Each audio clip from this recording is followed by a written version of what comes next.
Happy Monday, 11 Warriors faithful and Ohio State fans, and welcome back to the 11 Dubcast for Monday, September 15th. I am joined by the site's senior producer, Chase Brown. Chase, how are you feeling after another solid Ohio State victory this past weekend? Yeah, feeling okay. It was a long night for reporters covering the team. I probably didn't get home till, gosh, dang, near 2 a.m., going to sleep around 3 or 4. So I'm catching up on some sleep today and probably early in this week in the bye week. But night games are always fun at Ohio Stadium. The atmosphere was great. And I feel like uh, the fans that were there definitely got more than probably they bargained for when they bought the ticket, George. That was an entertaining game for almost all 4 quarters. I don't know if most people saw the game going that way. It was definitely exciting and enthralling for some of the a lot of the right reasons late, but a lot of the wrong reasons for the first 2.5 quarters. I think it was a little bit too close for comfort. Had all the feel of Maction, if you will. And yeah, I definitely sympathize with your short sleep schedule over the weekend because I did have to help provide coverage for you guys this weekend, and I have to say, this is my fifth season of doing this at 11 Warriors, and I had never seen a media blackout for an opposing head coach the way that I did for poor Brian Smith.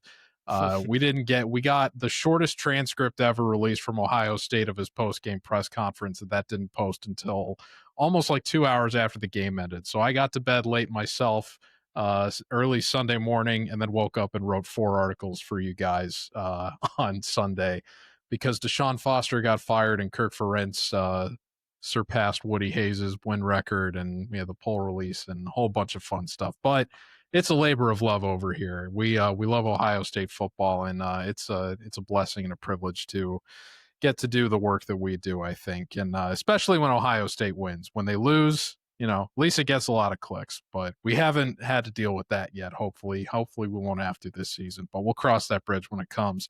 We're going to recap the Ohio game, but before we do that, we do want to give a quick shout out to First Bank of Central Ohio. They are bringing you the program today. They are the official bank of the 11 Dubcast. From game day to workday, First Bank of Central Ohio is proud to support the business owners that keep Central Ohio thriving. They are locally owned, business focused, and always in your corner. Give them a visit at fbcentralohio.com. Chase Brown, not the Chase Brown that plays for the Cincinnati Bengals. And I bring that up because I think it would be, and I'm sure you've heard it a million times at this point, especially because you actually live in Ohio, but I bring that up specifically in this case because while Dan Hope and Andy Anders are usually the ones that are conducting player interviews, I feel like at some point the site needs to send you to go talk to Bo Jackson so that you can ask him, how annoying is it to share a namesake with a running back that's much more famous than you? It's a good question. I have actually interviewed Bo Jackson before. He's a great guy. I should ask him that question sometime and see what his response would be. He has actually gotten the question a few times in the interviews, and I think like usually he'll just kind of shrug it off. But he is definitely somebody that has impressed through his first 3 games, and somebody that a lot of people are asking that question: is he related to Bo Jackson? Does he have any sort of relation? The answer is no, Yeah. unfortunately. It would be really cool if Ohio State did have a player who was related to Bo Jackson, the guy who could run through NFL linebackers and snap baseball bats over his head like a twig. But unfortunately, no relation. Well, we're gonna get into Bo Jackson a little bit later because I think he's certainly one of, if not the biggest talking point coming out of this game, given the uncertainty that was surrounding Ohio State's rushing attack. And it is interesting looking at the performances of Ohio State's running backs in this game. A lot they most of them didn't actually finish too bad. This was, I think, the first game where Peoples actually ended up finishing a little bit better than Donaldson did just in terms of yards per carry, but I still feel like Donaldson had a fine game.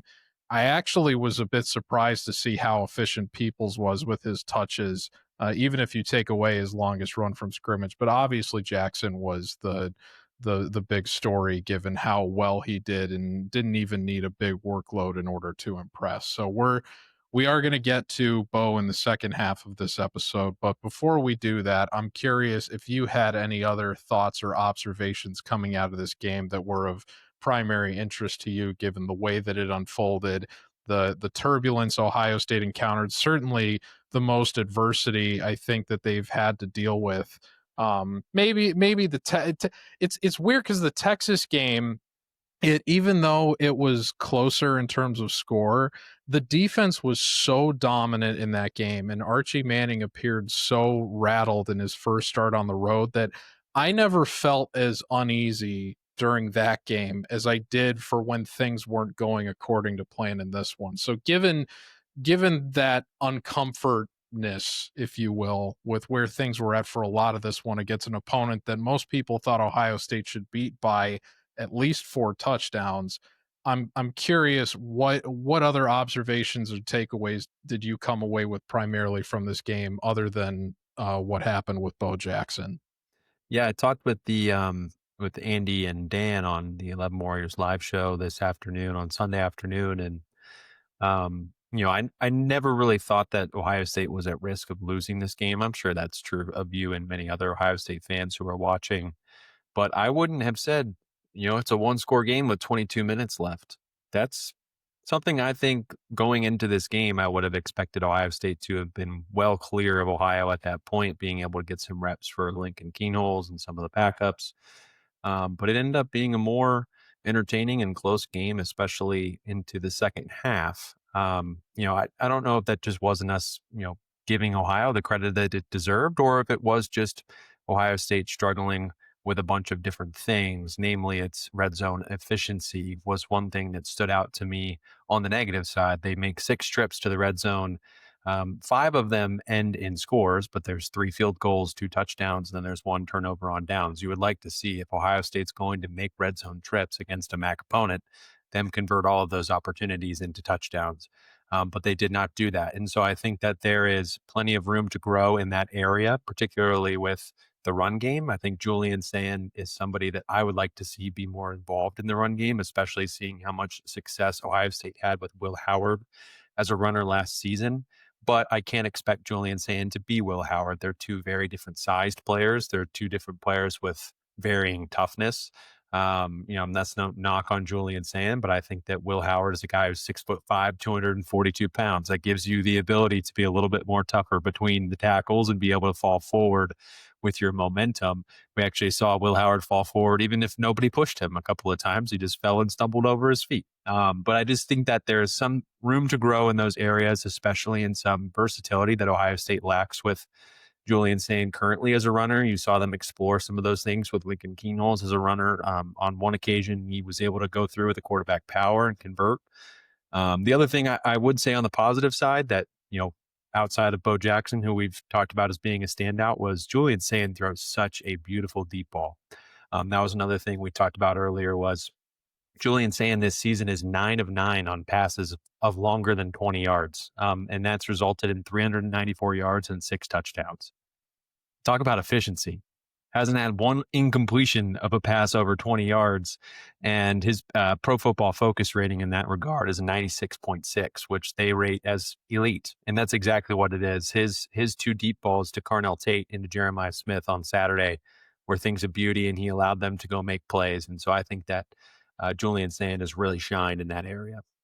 Yeah, it's an interesting observation because that was something I had actually if you were going to nitpick saying through the first 2 games, I think probably my biggest area of concern was that to me it felt like he had been underthrowing on a lot of his deep passes and just getting bailed out by the fact that he's throwing to first round NFL caliber receivers in Carnell Tate and Jeremiah Smith.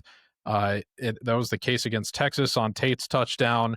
On the wide open, like 87-yard touchdown or what have you against Grambling State to Jeremiah Smith, even that one was underthrown and Smith had to come back to the ball. Even at the beginning of this game, there was a deep ball that Sand completed to Smith where Smith still had to come back to it. Now, you can make the argument, I think, that maybe that's by design, that they want to put the players in a position where they can come back to get the ball because they know it's going to be short and the DB is going to have to react to that when they're worried about getting beat over the top by the receiver and change direction and probably not react as quickly. But you did see over the course of this game he had the very nice long touchdown to Jeremiah Smith, which when it happened, I said, that's the best long ball he's thrown so far this year easily. And then he had the one to Carnell Tate, and that one he actually hit Tate like perfectly in stride. So you are starting to see him get, I mean, it's one, he was already 9 for 9. So it's hard to criticize perfection, right? But if you're looking for an area of always, striving for room for improvement, I I thought that that was one area that I would like to see him get a little bit better in. And you did see in this game, particularly, that it's starting to kind of round into form a little bit, where it seems like he's getting the idea of what the touch needs to be in order to not need to rely on his receivers to bail him out in certain situations when the pass doesn't have enough loft or touch or depth on it. But I mean, the pass to Tate, it couldn't have been any better. So I'm optimistic now that he's starting to get in a rhythm, and we're going to see more of those hitting the receiver in stride, far downfield moments as we get further into the season. And it's something they'll be able to keep working on during the bye week as well. Now that we've hit that stage, it is interesting. I think that you bring up the red zone struggles, because one of my secret sauce things that I factor into my scoring predictions is that I almost always just pick straight up touchdowns for Ohio State scoring, like, 28, 35, 42, etc., because I never count on them to kick field goals anymore, just because of how aggressive Ryan Day traditionally is on fourth down. It feels like the only time that they really kick is when it's out of necessity, when they're in the red zone and they take a sack or something on third down and there's no other option left for them. But they were uncharacteristically conservative in this game in terms of kicking those field goals and not going for it on fourth and short. You wonder how much that first drive where they turned it over on downs kind of maybe rattled the cage a little bit in that respect.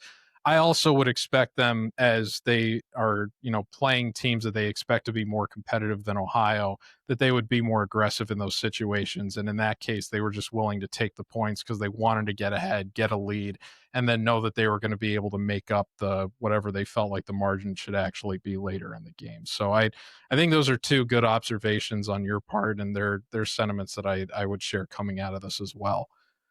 That being said, Bo Jackson. Now, we had Dan on here to preview the game last week, and I made the joke that, because I asked him to talk about the running back rotation a little bit, because a lot of people were very, very high on Bo Jackson coming out of the Grambling State game, but all of the burn that he got effectively came in garbage time. So I was one of those people that I was saying, if you are calling for him to start at this point, we need to kind of settle down. This is a little bit of a hype beast mentality, if you will. It's like, oh, everybody wants to see, the guy with the namesake of one of the most physically impressive running backs ever actually, get the start this early in his career. Let's pump the brakes. Let's see what this guy's actually capable of in a limited capacity. And I was also someone that still believed not only in James Peoples, but had been impressed by CJ Donaldson through the first two games.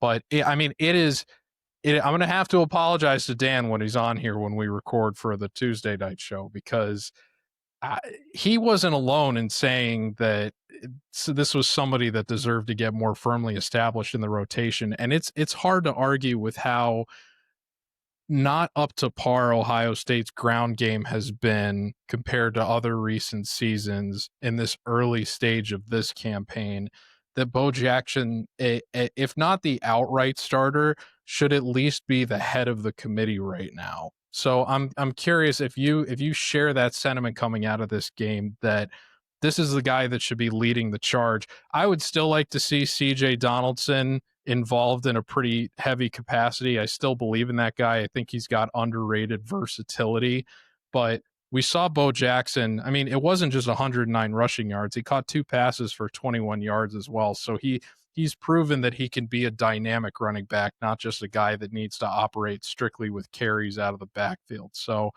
what are your thoughts in terms of what his role should be going forward after this performance? And if you do believe that he should be at the front, do you think that they should primarily lean on him, or that they should try to work in another back behind him like Donaldson, or keep it kind of in a three-way committee split between Jackson and Peoples and Donaldson going forward? I think there's certainly a lot that comes with Bo Jackson emerging as what seems to be Ohio State's top running back, at least in terms of raw talent at the moment, and athleticism as well. There's a certain pop when he takes a handoff that you don't see with CJ Donaldson and James Peoples. There were a couple carries that Peoples had on Saturday where if he were a step quicker, he breaks forward for a big gain, or he breaks forward for even a touchdown. And you wonder if that's Bo Jackson, does he break it? I just don't know right now what's all going into the decision about whether or not Bo Jackson should be Ohio State's RB1. There's so much wrapped up into the position as you play it. He's shown prowess as a pass catcher, but I do think he leaves some to be desired as a pass blocker, which is something where CJ Donaldson and James Peoples have really shined, I think, in their two or three games now. So can Bo Jackson continue to develop in that area? That's a question that I have moving forward. Because you don't want it to be obvious when Bo Jackson comes into the game that you're going to be running the football. You want to be able to have that versatility still that Peoples and Donaldson offer you, where, okay, we have Julian Sand in the shotgun. He has Bo Jackson standing next to him. There's a chance that Julian Sand's going to take a deep shot here and not just hand the ball off to Bo Jackson. You know what I mean? So I think that that's something that I've been considering too, but you can just see it the way that he runs the football. He runs angry. He runs hard. He runs downhill. He looks like someone that's just hungry. And I think that that's something that a lot of Ohio State fans can pick up either watching in the stadium or watching on TV. But I guess maybe still kind of in that wait and see mode of just, can he continue to develop in the other areas that are all involved with the running back position, in areas that we saw last season, Travion Henderson and Quinshon Judkins really show and prove what it looks like to be a complete running back. Because by the time the season was over and those guys were playing in the national championship game, you could count on those guys to get 4 or 5 yards of carry. You could count on those guys to knock over a linebacker blitzing up the middle, and you could count on those guys to run routes into the flat and be checkdowns for Will Howard. And so I think that that's all stuff that Ohio State is going to continue to want to see from Bo Jackson. How long it might take him to get there maybe determines when he could emerge as being the lead ball carrier for the team. I'm glad you pointed that out about Peoples, because I had the exact same thought. There were so many times watching the game last night where he got to the hole and just didn't quite break it as much as I would think back to last season and think, if that's Travion Henderson, that's He's potentially a gone. house call. That's Yeah. at least a first down. So yeah, as much as I was optimistic about Peoples coming into the season, it's that the top line explosiveness compared to someone like Henderson, or what we saw from Bo Jackson on his 64-yard run Saturday night, is it's just not quite there. And you wonder what the ceiling for this running attack could be with someone like that. And if Jackson has that capability, you'd be doing a disservice to your offense to not exploit that for the sake of the team. So it'll be interesting to see coming into the Washington game, which will be Ohio State's first road test of the season, what how things have kind of reshuffled in terms of distribution of carries. Donaldson and Jackson both got 9 carries against Ohio. Peoples had 7. So really, it really ended up becoming something reminiscent of like a three-way split between these three guys. So it'll be interesting to see if they retain the balance that they showed in that game, or if they start to emphasize one option above the others, or really move into more of the two-way timeshare like what we saw with Judkins and Henderson last year. But we'll have a whole extra week to speculate on it because we don't have Buckeye football next weekend, unfortunately. But that being said, we will have the Dubcast for you every day during the week this week to get you through the bye week. And we'll be back, of course, next week as well to give you all the episodes you can handle in the lead up to the Washington game for September 27th. Until then, we will be back tomorrow morning with Kyle Jones to preview another episode of Film Study this week. Chase, thank you very much for joining me today. And thank you to First Bank of Central Ohio for sponsoring the 11 Dubcast and 11 Warriors this Ohio State football season. We'll be back tomorrow morning. Thanks for tuning in. Take care, folks.